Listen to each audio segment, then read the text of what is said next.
Timeline, 5000 ans d'histoire, Richard Fremder. Dans l'émission précédente, nous avons vu Hannibal passer les Alpes avec une armée dans un état pitoyable, souvenez-vous. Et pourtant, ça ne l'empêche pas de remporter victoire sur victoire, en tout cas au début. Vous avez peut-être d'ailleurs entendu mon interview de Yann Le Bohec sur la vie quotidienne des soldats romains à l'apogée de l'Empire. C'est une émission qui est disponible évidemment en ligne sur Timeline, bien sûr. Or, cette armée romaine qu'on connaît tous, pour notre émission-là, n'existe pas encore. N'ayez pas en tête la grande, la belle armée romaine qu'on a l'habitude de voir, par exemple, dans Astérix, évidemment. Vous allez voir dans cette émission que, malgré tout, peut-être, les prémices sont là et que l'épisode Hannibal va peut-être leur servir. Juste pour finir, avant de commencer, pour l'anecdote, c'est pas parce qu'on connaît les tactiques qu'on est soi-même devenu un grand général. Je me suis mis à jouer à Total War en prenant Hannibal, évidemment. Eh bien, j'ai pris de fort belles roustes. C'est un métier. Hannibal, épisode 2, de l'apogée à la chute. L'armée d'Hannibal, réduite, mais aguerrie quand même, fidèle, déterminée, ne fait qu'une bouchée des légions romaines qui ne cessent de les défier depuis qu'ils sont sortis des Alpes. Mais à chaque défaite, Rome lève de nouvelles troupes, engageant sur le champ tous les jeunes Romains en âge de se battre. Le soutien de la population, lui, ne faiblit pas. Hannibal et son armée, renforcés quand même par l'apport de forces gauloises, traversent l'Italie. Ils passent les Apennins, pénètrent dans le Samnium, ils arrivent en Étrurie et ils font halte dans le marais de l'Arno. Sauf que, souffrant depuis les Alpes du froid et surtout de la réverbération des rayons du soleil sur la blancheur de la neige, eh bien Hannibal est atteint par ce qu'on appelle une ophtalmie purulente et du coup, il perd un œil. Le voilà borgne, il a tout juste 30 ans. En plus, il doit se battre contre d'autres ennuis de santé qui ne font que l'affaiblir encore plus. Et il n'est pas le seul. Ces hommes aussi souffrent encore des répercussions des épreuves qu'ils ont affrontées lors du passage des Alpes. C'est donc véritablement une armée épuisée, décimée par la faim et le froid, qui installe son campement à Fiérol, sur le chemin de Pérouse. Hannibal, comme à son habitude, ne perd pas une minute. Et aussitôt, il se renseigne sur la nature du terrain, les lieux propices à une embuscade. Il choisit soigneusement tous les endroits où il veut mener le combat, les pièges qu'il peut tendre. Il étudie la manière de penser de ses adversaires pour opter pour la tactique la plus adaptée. Polybe, qui est pourtant un farouche ennemi d'Hannibal, mais en même temps qui ne peut s'empêcher d'être admiratif, dit de lui que c'est un homme extraordinaire qui conjugue à la fois la réflexion, l'observation, l'art de mener ses hommes et celui d'exploiter chaque victoire. Grand guerrier et fin stratège, il égale son modèle, Alexandre le Grand, par son audace. C'est donc en Ombrie, au bord du lac Trasimène, que se joue la plus célèbre des batailles engagées par Hannibal en Italie. Le général carthaginois provoque son adversaire, Flaminius, en ravageant l'Étrurie. Comme il l'avait prévu, le Romain fulmine et n'écoutant pas ses officiers qui lui conseillent la prudence, il fonce directement sur l'armée carthaginoise. Sauf que ce qu'il ignore, c'est qu'Hannibal a consciencieusement choisi son champ de bataille. En étudiant le terrain, il a repéré un étroit passage entre les montagnes de Cortone qui donnent accès à un lac et des collines aux flancs escarpés.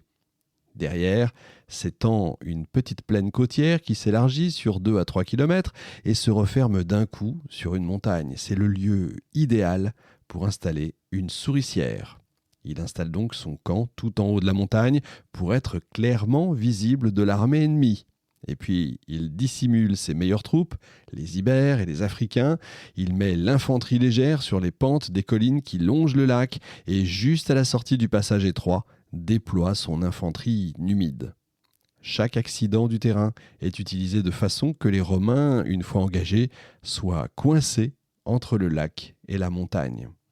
Et là, Polybe, je peux vous dire, ne tarit pas d'éloges sur cette bataille. La stratégie d'Hannibal, pleine de mouvements, de manœuvres habiles, de tactiques d'enveloppement de l'adversaire par les côtés, est considérée par lui et par les officiers militaires de notre époque, aujourd'hui, comme de véritables chefs-d'œuvre d'art militaire. D'ailleurs, cette bataille est toujours enseignée dans les écoles qui forment les futurs soldats. Et tout se passe exactement comme Hannibal l'avait prévu. Flaminius, qui a vu les Carthaginois passer par le col, s'y engage aussitôt sans prendre le temps du tout de reconnaître le terrain. Et son armée se retrouve coincée des deux côtés et littéralement écrasée par les troupes carthaginoises embusquées. Les Romains, encerclés, n'ont même pas le temps de se mettre en ligne et de récupérer leurs armes. La bataille n'a pas encore commencé, mais en fait elle est déjà gagnée par les Carthaginois. Dans le camp romain, c'est l'affolement. Chacun se lance dans la bataille, se bat seul contre 4 soldats carthaginois. L'armée romaine est complètement désorganisée. Partout, le bruit, l'obscurité, la confusion. Les combats sont tellement violents qu'un tremblement de terre, qui au même moment détruit pas mal de villes italiennes, passe totalement inaperçu. La bataille dure quand même 3 longues heures, durant lesquelles Flaminius va perdre 15 000 hommes et une trentaine de notables. Lui-même d'ailleurs est tellement grièvement blessé par un cavalier gaulois qu'il va en mourir. L'arrière-garde est entraînée vers le lac par les cavaliers puniques. Les soldats sont noyés ou massacrés. Les survivants prennent la fuite. Certains sont capturés par les Carthaginois. Les plus chanceux parviennent quand même à regagner leur ville d'origine. La dépouille de Flaminius est décapitée, dépouillée de ses armes. Hannibal lui rend les honneurs, ainsi qu'aux dépouilles des 30 tribuns militaires et des centurions, la classe quand même. Il fait ramasser les armes romaines et les donne à ses propres soldats. Il libère les prisonniers qui ne sont pas d'origine romaine. Il n'est alors qu'à 150 km de Rome.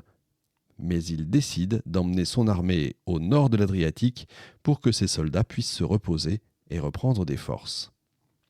Nous sommes au printemps 216 avant notre ère.